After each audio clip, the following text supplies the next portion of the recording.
What's up mga ka-vlog-vlogan? Here we go again on our third day or third vlog for the hashtag Nueva Ecija series. So ito ay ang aming way papunta dun sa second campsite, which is our original plan. Dito talaga kami magka-camp, kaso ngayon nga sarado nga nung inquire namin. Anyway, this is in Gabaldon, Nueva Ecija. At ang makikita nyo dito ay ang majestic mountains of Sierra Madre. Ayan o, ang ganda. Meron siyang mga clouds. And makikita nyo na rin dito sa panahon na to na, o sa video na to, na ang gloomy ng day.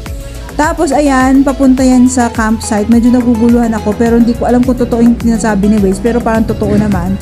Dahil dun sa mga vlog ng mga napanood namin, wala ito. Wala yung way na to eh. Hindi nila sinasama sa content nila.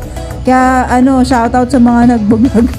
Isama nyo para alam na nakakapag-prepare, di ba? Tayong mga pupunta doon sa lugar na yon. So ito na yung main entrance. So tama yung turo ni Waze, tama nga naman na ito ang Montana Conservation Campsite. Ayan. So ito ay off-grid campsite na nasa paanan nga ng Sierra Madre. So pag dun sa main gate, papasok pa to sa loob kasi nga medyo nasa paanan tayo ng bundok. At makikita mo talaga dito na ayun, parang wala na talagang signal. At ang panahon ay nagbabadya na nga. Narinig namin sa news na merong LPA pa lang daw. Ayan ang kanilang iconic main entrance na yung parang si Sierra Madre ay binuksan ng kanyang puso. Papasok dun sa tent. So ayan, nasa lobby kami. This is yung dito information and registration nila. And dito nag-isip na kami if we want to upgrade kasi nga medyo masama yung panahon. So ito in-explore namin yung kanilang site. Medyo kulang tong video kasi ito lang yung pinuntahan na video namin dahil maganda pa yung panahon. Pero ito yung campsite nila, which is iconic yung mga puno na yan. Popular sila sa ganyan kasi pwede ka dyan magtayo ng mga duyan, tapos itali mo yung mga tent mo, something like that. Sa mga nagko-content, hanapin nyo yung Montana Conservation Camp. Tapos ayan, may playground sila for the kids. Tapos meron pa yan sa idun pa explore, meron pang campsite sa ibang lugar.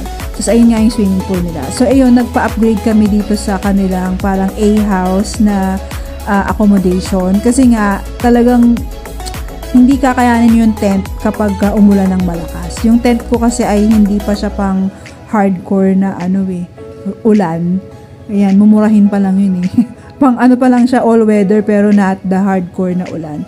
So ang una namin ginawa ay nag-swimming dahil nga para makapag-refresh sa mahabang biyahe. At itong kanilang swimming pool ay natural spring water from the mountains of Sierra Madre. Kaya ito ay walang chlorine. So, yung well-maintained naman siya kasi makikita mo mga dahon-dahon lang naman ang kalat dyan eh. Pero, ayun, expect mo na malamig yung water. Pero hindi siya chilling na lamig. Ayun si Tita Abby, pinapakita niya na marunong daw siyang lumubog. Okay, ang galing. Sabi niya, "Hi Aiden! Sama ka dito, hindi ka kasama." Pinapakita ni Tita Abby. Ayan. So, ayan, napakaganda niya. Isa sa mga pinupuntahan din yan kasi nga meron silang swimming pool. So, kung family kayo, pwedeng-pwede dito kasi nga merong explore. Ayan, to naman dahil tayo ay nag-upgrade. Okay, walang restaurant, di tayo kakain sa restaurant at magpapansit canton lang tayo. So kasama sa accommodation ang campfire. Ayan, pinaset up ko na kay kuya para mawala yung mga insekto sa paligid. Kasi expect mo kasi off-grid nga, 'di ba? So marami tong mga insekto. Kaya mag-prepare kayo lagi pag magka-camping yung mga lotion na parang off-limits pang insect repellent. Ayan, so mahaba yung nakikitang piniprito ko, yan yung hito, mahabang tinahak ng story niyan. Pero anyway, nakaraos ang dinner namin at ayan, nag-bonfire na lang kami. Ito yung umaga na, ganun pa din, baon-baon lang.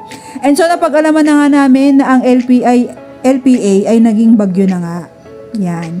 At sabi dun sa information sa campsite, kung kami ay mag-check out na kami ngayon dahil malamang sa alamang ang ilog na ating dinaanan ay tataas nga ang tubig.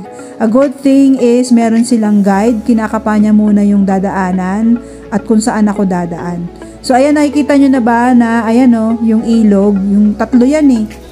parang magsasanib puwersa na sila eh. Magbo-bolt in na daw sila anytime soon. Kaya ayan, nagmamadali na kami dyan. Pero yun nga, magaling si kuya eh. Ayun o, titignan nyo, tingnan mo. Nakapain niya muna, maghihintay ka, tapos hintayin mo kung saan kanya papadaanin, tuturo niya, ayan, gigilid ka ng konti. Okay, ayan na. Nakikita nyo na ba, nagsasanib puwersa na yung ilog? So, ito yung pangatlo na ilog na medyo kinabahan ako kasi medyo mataas yung tubig at medyo malakas yung agos. Hindi tayo natatakot sa taas ng tubig, medyo mataas tong sasakyan natin eh. Pero natatakot ako sa mabalahaw, yung ma-stuck yung gulong dun sa sa buhangin kasi nga hindi naman pantay diba, yung daanan. So ayan, nakaraos na rin, thank you Lord. Ayan, nagmamadali na kami umuwi. Binidyo pa lang Tita Abby yung speed ko. So medyo mabilis-bilis tayo dito dahil nasa CLX. Ano to? CLX ba yan? Ang mahal para dumaan dyan, huwag kayo dadaan. Doon tayo sa Pantabangan Road pa rin dapat eh.